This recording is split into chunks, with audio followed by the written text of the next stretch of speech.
France 24 et La Première présente.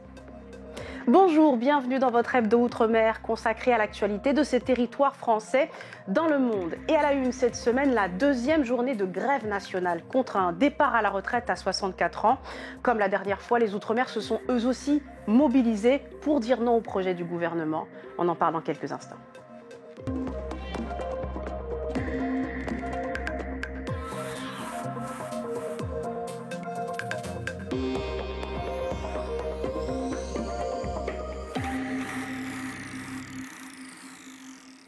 Mais d'abord, ces images rares pour commencer. Dans les couloirs du centre de détention de Nouméa, connu pour ses conditions indignes d'accueil des détenus, la prison du camp Est reste tristement célèbre. Il y a 3 ans pourtant, la contrôleuse générale des lieux de privation de liberté préconisait des mesures d'urgence. Charlotte Manvy et Nicolas Fasquelle.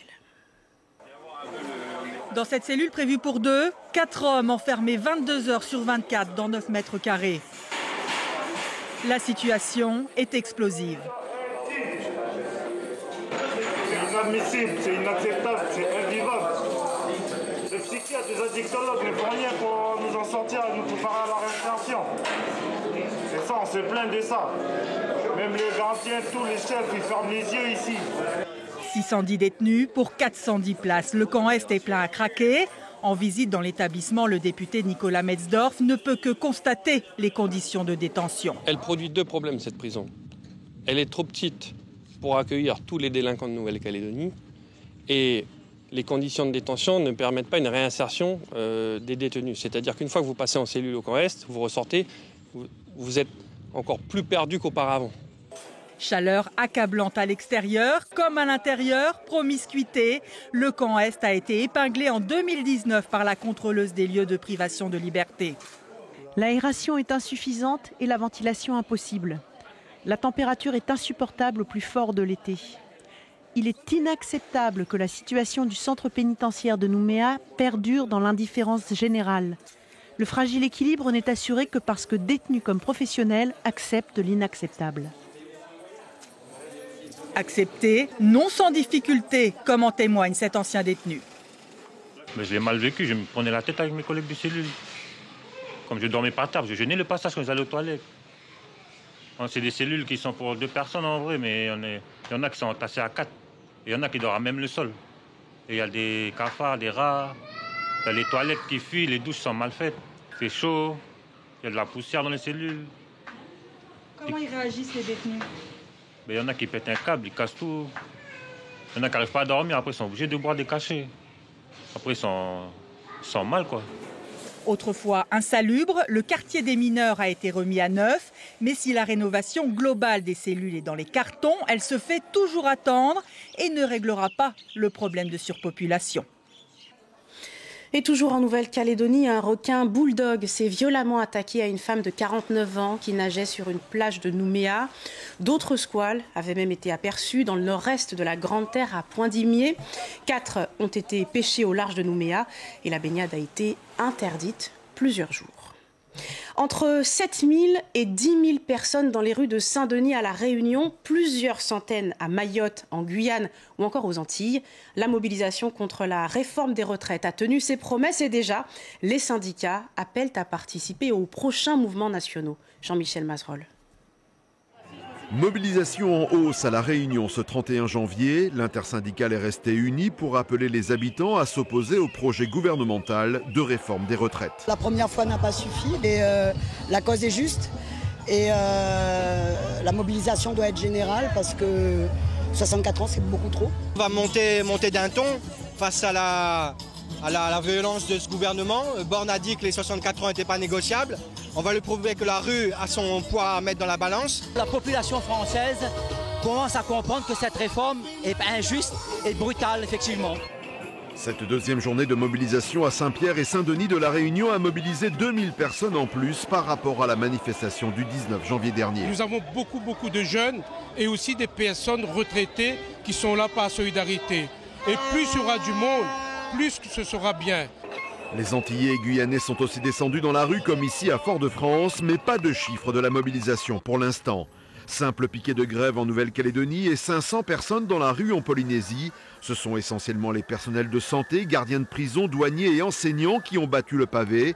En Océanie, seuls les fonctionnaires d'État sont directement impactés par la réforme nationale des retraites. 43 ans de cotisation, ce qui veut dire qu'il y a des gens qui vont être là malades, qui seront encore au boulot à 65 ans, 67 ans. Aller jusqu'à 64, c'est pas la garder, la santé. Hein. Voilà. 64 ans, c'est pas la santé. 2 autres journées de mobilisation contre la réforme des retraites ont déjà été programmées les 7 et 11 février prochains. Et cette image, il aura fallu attendre 60 ans pour qu'il devienne officiel. Le nouveau drapeau de la Martinique a été adopté en assemblée plénière par la collectivité territoriale de l'île. Sans être un emblème de l'indépendance, le visuel rouge, vert et noir sera notamment hissé dans les manifestations culturelles, sportives et les événements de coopération internationale. Et dans l'actualité également, le projet de loi sur l'immigration présenté en Conseil des ministres cette semaine, occasion de nous intéresser à la Guyane. Sur les quelques 3000 migrants enregistrés chaque année, un tiers est originaire du Moyen-Orient. Et phénomène majeur depuis 2015, l'arrivée de Syriens. C'est le dossier de cet hebdo. Il est signé Antoine Defive. Derrière ces grilles, des demandeurs d'asile du Moyen-Orient attendent le traitement de leur dossier. L'hébergement d'urgence est saturé, 80 résidents pour officiellement 18 places. On dort par terre sur des tapis de sol de 2 cm. Les toilettes sont sales. On a une coupure d'électricité pendant 3 jours. Beaucoup ont été piqués par des insectes un peu partout. On a peur des maladies. Il y a seulement une douche pour 80 personnes. C'est dur pour l'hygiène.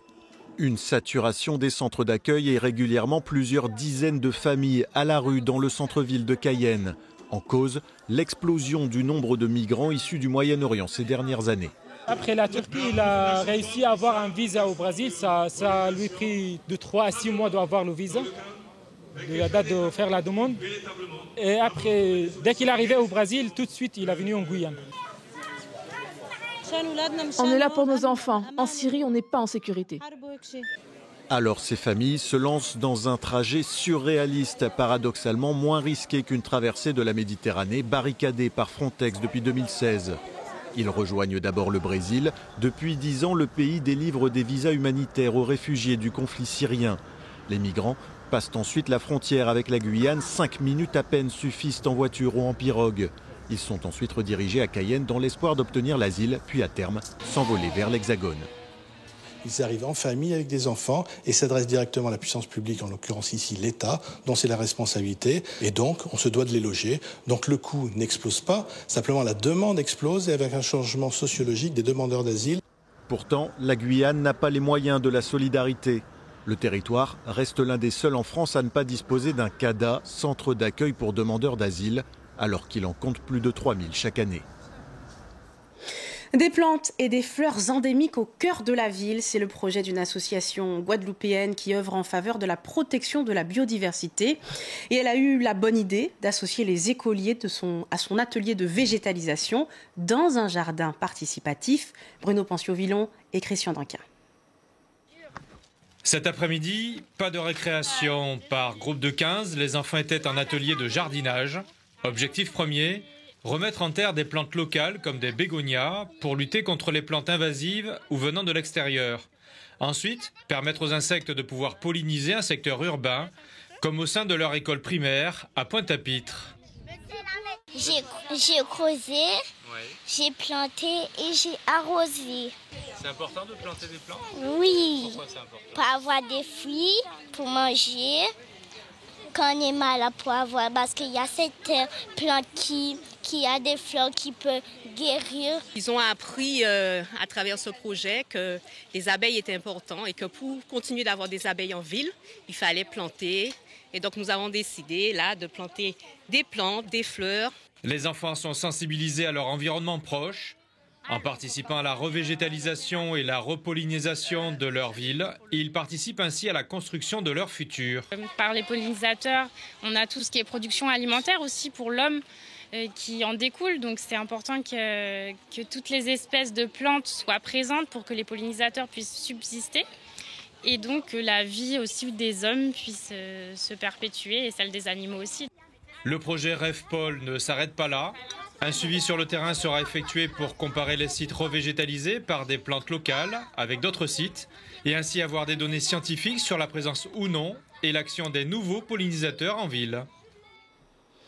Et puis cette question, où vont les baleines lorsqu'elles quittent les eaux de la Réunion? Pour le savoir, des scientifiques ont installé des balises sur 11 cétacés en septembre dernier et leur trajet a été scruté à la loupe. On voit cela avec Thierry Chapuis.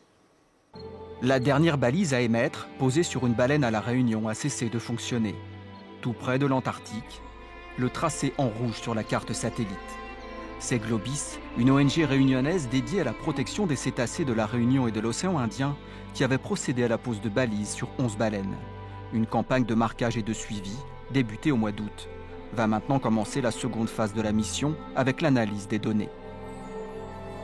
Ces informations vont nous permettre notamment d'en savoir davantage sur les zones précises où les baleines se nourrissent, sur les endroits vers lesquels elles se dirigent. Ça va nous permettre de confronter ces connaissances à celles qu'on a déjà sur les mouvements des baleines dans l'océan Indien et nous aider à renforcer les mesures de protection sur ces trajectoires, notamment au regard du bruit, du trafic maritime ou en tout cas de la protection des zones où ces baleines sont présentes en nombre. Même si ces marquages coûtent cher, Globis espère pouvoir continuer ses missions.